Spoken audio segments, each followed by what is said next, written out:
বন্ধুরা, এই পৃথিবী রহস্যে ভরে রয়েছে, বিশেষ করে জঙ্গলে, যেখানে মানুষের বসবাস অনেক কম। এই জঙ্গলে এমন এমন প্রাণী রয়েছে যাদের দেখলে মনে হয় যেন তারা অন্য গ্রহ থেকে এসেছে, বা নিশ্চয়ই তারা কাল্পনিক সিনেমার দৃশ্য অথবা কোনো ফ্যারিটেলের কাল্পনিক কাহিনী, যাদের বাস্তবের সাথে দূর দূরান্তেও কোনো সম্পর্ক নেই। কিন্তু বন্ধুরা, এমন কিছু সত্যি বিস্ময়কর প্রাণী রয়েছে আমাদের পৃথিবীতে, যাদেরকে আমরা মিথিক্যাল ক্রিয়েচার ভেবে ভুল করি। তাহলে চলুন শুরু করা যাক মিথিক্যাল ক্রিয়েচার দিয়ে ভরা আজকের ভিডিওটি, যারা সত্যি সত্যি আমাদের পৃথিবীতে বসবাস করে। আর বন্ধুরা, শেষের প্রাণীটি তো দেখলে আপনারা নিজের চোখে সত্যিই বিশ্বাস করতে পারবেন না। তাই বন্ধুরা, কোনো কিছু মিস করতে না চাইলে ভিডিওটি না টেনে শেষ পর্যন্ত অবশ্যই দেখতে থাকুন। নাম্বার 7, স্টার নস্ট মল। বন্ধুরা, এবার এই প্রাণীটির দিকে নজর দিন। আপনারা এর আগে নিশ্চয়ই এমন মল কখনো দেখেননি। এটাকে পেছন থেকে দেখলে ইঁদুরের মতো মনে হয়, আর সামনে থেকে দেখলে ফুটন্ত ফুলের মতো মনে হয়। এই অদ্ভুত প্রাণীটি নর্থ আমেরিকার উত্তরাঞ্চলে পাওয়া যায়। এই প্রাণীটির মুখের সামনে আঙ্গুলের মতো যে জিনিসটি দেখছেন, সেটি আসলে নাক। হ্যাঁ বন্ধুরা, এটি আঙুলের মতো নাক। এগুলোকে অ্যাপেন্ডিক্স বলে, আর এটি সংখ্যা নিরিখে 22টি হয়ে থাকে। এটার বিশেষত্ব হলো এটা খুব সেনসিটিভ হয়, অর্থাৎ এই নাকের দ্বারা এই প্রাণীটির আশেপাশে সংগঠিত সকল জিনিসকে পর্যবেক্ষণ করতে পারে। এদের এই দক্ষতা এদের শিকার ধরতে অনেক সাহায্য করে। এরা এদের শিকারকে সেকেন্ডে 4 ভাগের 1 ভাগ সময়ের মধ্যে ধরে নেয় এবং খুব দ্রুত খেয়ে ফেলে, অর্থাৎ শিকার কিছু বুঝে ওঠার আগেই তাদের জীবন শেষ হয়ে যায়। এই প্রাণীর এই বিশেষত্বটাই এদেরকে বিশ্বের সবথেকে ভয়ঙ্কর প্রাণীদের মধ্যে অন্যতম করে তুলেছে। Number 6, super bird of paradise. বন্ধুরা, একবার এই পাখিটির দিকে তাকান। এই পাখিটির দিকে তাকালে মনে হবে আপনি যেন অন্য কোনো জগতে চলে গেছেন। এই পাখিটি অনেক ছোট হয়। এই পাখিটি লম্বায় 26 সেন্টিমিটার, কিন্তু সৌন্দর্যের দিক থেকে এই পাখিটি সব রেকর্ড ভেঙে ফেলেছে। এই পাখিটি সাধারণ বার্ড অফ প্যারাডাইসের তুলনায় অনেকটাই আলাদা। এদেরকে নিউ গিনিতে দেখা যায়। এই প্রজাতির পুরুষ এবং মহিলার মধ্যে অনেক পার্থক্য থাকে। পুরুষ পাখিদের সুন্দর কালো রঙের পশম থাকে এবং মাথায় সুন্দর মুকুটও থাকে। এছাড়া এদের বুকের সামনে যে নীল এবং সবুজ রঙের কভার থাকে, সেগুলো এটিকে অনেক সুন্দর রূপে সাজিয়ে তোলে। মোলায়েম কালো রঙের এই ডিজাইন এদের পিঠকে কভার করে। যখন এটা এরা পিঠের ওপর মেলে ধরে, তখন এদেরকে ঠিক ময়ূরের মতো লাগে। অন্যদিকে মহিলা পাখি লালচে ব্রাউন রঙের হয়। যখন এই পুরুষ পাখিটি তার মহিলা পার্টনারের সাথে মিলে ডান্স করে, তখন সেই দৃশ্য দেখার মতো হয়। যখন পুরুষ পাখিটি তাদের পেখম মেলে এদিক সেদিক নাচায়, তখন এটি দেখতে অসাধারণ লাগে। দেখে মনে হয় যেন এরা স্বর্গ থেকে এসেছে। Number 5, vampire deer. বন্ধুরা, আপনারা কি কখনো ভাম্পায়ারের মতো হরিণ দেখেছেন? এই প্রাণীটিকে দেখলে আপনার সেই অদ্ভুত ইচ্ছেটাও পূরণ হয়ে যাবে। বন্ধুরা, আপনারা যে এর দুটো দাঁত দেখছেন, সেগুলো কিন্তু একেবারেই আসল। বন্ধুরা, এই দাঁত দুটো এই হরিণের নিজস্ব দাঁত। এই দাঁত দুটো কেউ লাগিয়ে দেয়নি।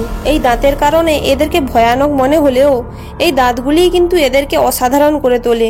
এই ধরনের অদ্ভুত প্রাণীকে বিশ্বের এক অদ্ভুত দেশেই দেখা যায়। হ্যাঁ, আপনি ঠিকই ধরেছেন, এটাকে চীনে দেখা যায়। যদিও এদের এই দাঁতগুলোর কোনো কাজ নেই, এগুলো শুধুমাত্র দেখানোর জন্যই। এই বেচারা হরিণগুলো তৃণভোজী হয়। এরা সাধারণত ফুল এবং ঘাস পাতা খেয়েই বেঁচে থাকে, তাই শিকার করার কোনো প্রশ্নই আসে না। আর যেহেতু এই দাঁত দুটো মুখের বাইরে থাকে, তাই চেবানোর কাজেই লাগে না। এই দাঁত দুটো এই প্রাণীর কোনো কাজেই লাগে না। বন্ধুরা, আপনারা কি কখনো এমন ধরনের প্রাণীকে কোনো কাল্পনিক সিনেমাতে দেখেছেন? সেটা অবশ্যই কমেন্টে জানাবেন। নাম্বার 4, নরওয়েলস। আপনারা ইউনিকর্নের কথা তো নিশ্চয়ই শুনেছেন। এরা এমন একটি কাল্পনিক ঘোড়া যারা উড়তে পারে। এদের মাথায় ধারালো এক শিং থাকে। যদিও এদের শুধুমাত্র কাহিনী এবং গল্পকথায় শোনা যায়, কিন্তু বাস্তবে এমন কোনো প্রাণী নেই। কিন্তু আমি যদি আপনাদেরকে বলি যে সমুদ্রের ভেতরে এমনই ইউনিকর্নের মতো প্রাণী আছে, তাহলে কি আপনারা আমার কথায় বিশ্বাস করবেন? হ্যাঁ বন্ধুরা, এদের নাম নরওয়েলস। এই দেখুন, এই মাছটির মাথায় একটি ইউনিকর্নের মতো শিং আছে।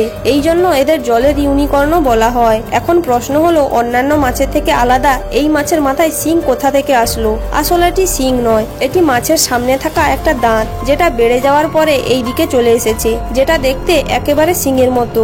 এই প্রাণী তার পার্টনারকে আকৃষ্ট করার জন্য এবং শিকারকে ধরার জন্য সে তার এই দাঁত ব্যবহার করে। কখনো কখনো পুরুষ নরওয়েলস খেলার ছলে বা মজার ছলে এই দাঁতটিকে তলোয়ারের মতো ব্যবহার করে এবং এদেরকে লড়াই করতেও দেখা যায়। নাম্বার 3, স্কুইডস। বন্ধুরা, আপনারা সিনেমায় দেখে থাকবেন যে সমুদ্রে কেমন ভয়ঙ্কর প্রাণী বসবাস করে, যারা সমুদ্রের ভ্রমণকারীদের নিজের শিকারে পরিণত করে, যাদের কয়েকশো দাঁত থাকে এবং অক্টোপাসের মতো হাজারটি বাহু থাকে। সেগুলো এতটাই বড় হয় যে সেগুলো বড় বড় জাহাজকেও নিমেষে গিলে ফেলে। এদেরকে বিভিন্ন কাহিনীতে ক্রাঙ্কেস নাম দেওয়া হয়েছে। তবে যাই হোক, বাস্তবে কিন্তু এমন ভয়ানক এবং বিশাল প্রাণীর অস্তিত্বই নেই। তবে হ্যাঁ, এদের মতো দেখতে এক প্রাণীকে বিজ্ঞানীরা খুঁজে বের করেছেন। সমুদ্রে বসবাসকারী সেই প্রাণীকে স্কুইড বলা হয়। এদের মুখেও অক্টোপাসের মতো প্রচুর বাহু থাকে, কিন্তু এরা অক্টোপাসের থেকে আলাদা হয় কারণ এদের পেছনের দিকে লেজ অনেক লম্বা হয়। সাধারণত এরা আকারের দিক থেকে অনেক ছোট হয়, কিন্তু কিছু কিছু স্কুইড 60 ফিট পর্যন্ত লম্বা হয় এবং ওজনের দিক থেকে 1000 কেজিরও হয়ে থাকে। তারা আকারে এতটাই বিশাল হয় যে তারা একসাথে 10 জন ব্যক্তিকেও খেয়ে ফেলতে পারবে। যাই হোক, এরা সমুদ্রের অনেক গভীরে থাকে আর এরা মানুষের সামনে খুবই কম আসে, তাই এদেরকে মানুষের জন্য বিপজ্জনক বলা ঠিক হবে না। Number 2, golden crown flying Fox. না বন্ধুরা, এরা কোনো উড়ন্ত শেয়াল নয়। এরা তো এক ধরনের বাদুড়, যারা আকারে এতটাই বড় হয় যে আপনার চোখে না দেখলে বিশ্বাসই করবেন না যে পৃথিবীতে এমনও প্রাণীর অস্তিত্ব আছে। আপনারা একবার ভেবে দেখুন, মানুষের সমান আকৃতির কোনো হাজার হাজার প্রাণী যদি আপনার মাথার উপর দিয়ে ঘুরে বেড়ায়, তাহলে আপনার অবস্থাটা কেমন হবে? এইটাকে আপনার কাল্পনিক দৃশ্য বলেই মনে হবে, কিন্তু ফ্লাইং ফক্স বাস্তবেই রয়েছে। ফিলিপাইনের জঙ্গলে আপনারা সহজেই এদেরকে দেখতে পাবেন। যদিও এরা এতটাও বড় হয় না, কিন্তু যদি এরা আকাশে ডানা মেলে উঠতে থাকে তাহলে এদের মানুষের সমান আকৃতির লাগে। এদের ডানা প্রায় 5 থেকে 6 ফিট ছড়িয়ে যায়, আর এদের আকার দেখে ভয়ানক লাগলেও এরা কিন্তু তৃণভোজী হয়। এরা গাছের পাতা এবং ফল খায়, আর এই জন্য এরা মানুষের জন্য বিপজ্জনক নয়। তবে যাই হোক না কেন, এদের সামনে থেকে দেখলে কিন্তু কোনো ভৌতিক কাহিনীর চরিত্রের কথা মনে হবে। বন্ধুরা, এই ফ্লাইং ফক্স সম্বন্ধে আপনার মতামত কি সেটা কমেন্টে অবশ্যই জানাবেন। Number 1, red uakari. বন্ধুরা, এবার এই লালমুখ বানরটিকে দেখুন। এত ভয়ানক বানর কিন্তু আজ পর্যন্ত আমি কখনোই দেখিনি। আপনারা হয়তো কোনো সিনেমায় বা কোনো কাহিনীতে এমন বানরকে ভিলেনের চরিত্রে অবশ্যই দেখে থাকবেন। এদেরকে দেখলে মনে হয় যেন এরা সবসময় রেগে থাকে, কিন্তু এটা ঠিক নয়। আসলে এদের সমাজে লালমুখ মানে এরা হ্যান্ডসাম এবং অনেক সুন্দর।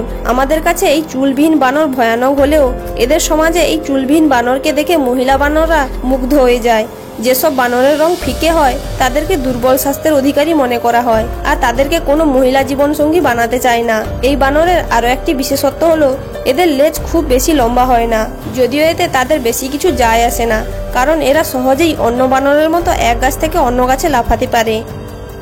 তো বন্ধুরা, এই ছিল আজকের কিছু মিথিক্যাল ক্রিয়েচার যারা সত্যি জঙ্গলে বসবাস করে। বন্ধুরা, এই ভিডিওতে সবচেয়ে কোন প্রাণীটিকে অদ্ভুত বলে মনে হয়েছে সেটি কমেন্টে অবশ্যই জানাবেন। আর আপনি যদি আমাদের চ্যানেলে নতুন এসে থাকেন তো চ্যানেলটি অবশ্যই সাবস্ক্রাইব করে থাকবেন। ধন্যবাদ।